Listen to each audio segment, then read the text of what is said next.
At 3:30, our last of the ranked 3:30 games, we got number 13 Texas Tech, who's 7-1, traveling to Kansas State, who's 4-4. Texas Tech favored by 7 on Fox.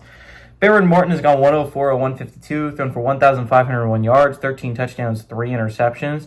Cameron Dickey's had 113 carries for 678 yards and 9 touchdowns. And Caleb Douglas has had 33 catches for 512 yards and 2 touchdowns.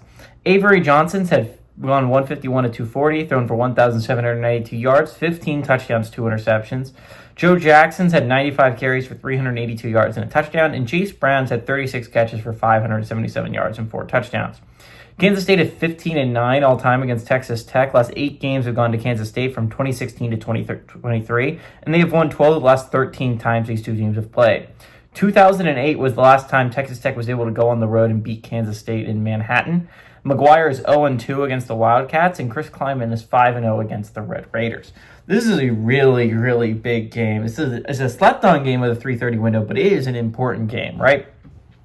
When you're talking about the Big 12, right now Texas Tech would be in my college football playoffs. Their resume is good enough to be in the college football playoffs. They would be my 9th seed in the college football playoffs. They wouldn't even be that low. So the Red Raiders right now I think has a great resume.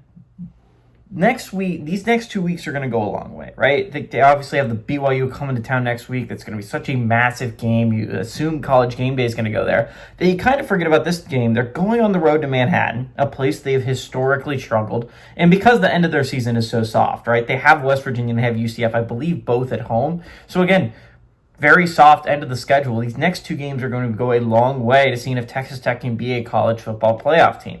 So again, the Red Raiders are in a really interesting spot where they have a really good team, right? They have a really good team. They have a loss. They have a really big team coming to town next week in undefeated BYU.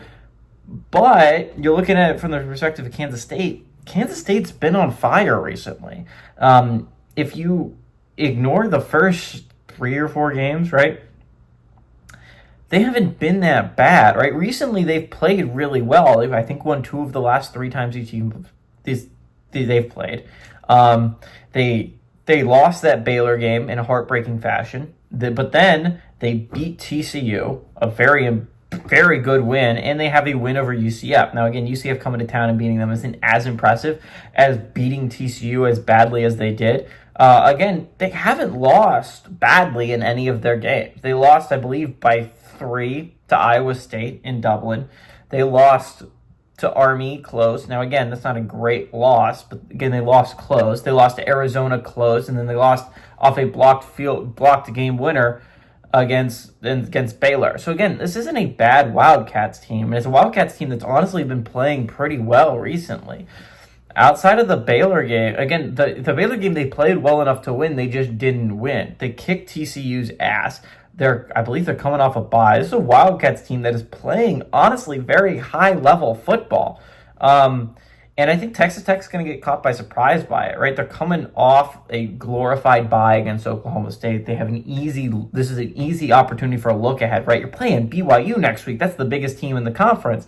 Coming to town, you're playing a team that's 4-4. This isn't going to be a hard win. I think this is going to not only be a hard-fought win, I think it's going to be a loss. I think the Wildcats defend home field. I think they pull off one of the biggest shockers of the college football playoff landscape, and I think they upset Texas Tech at home. Give me the Wildcats to win and the Wildcats to cover and upset against Texas Tech.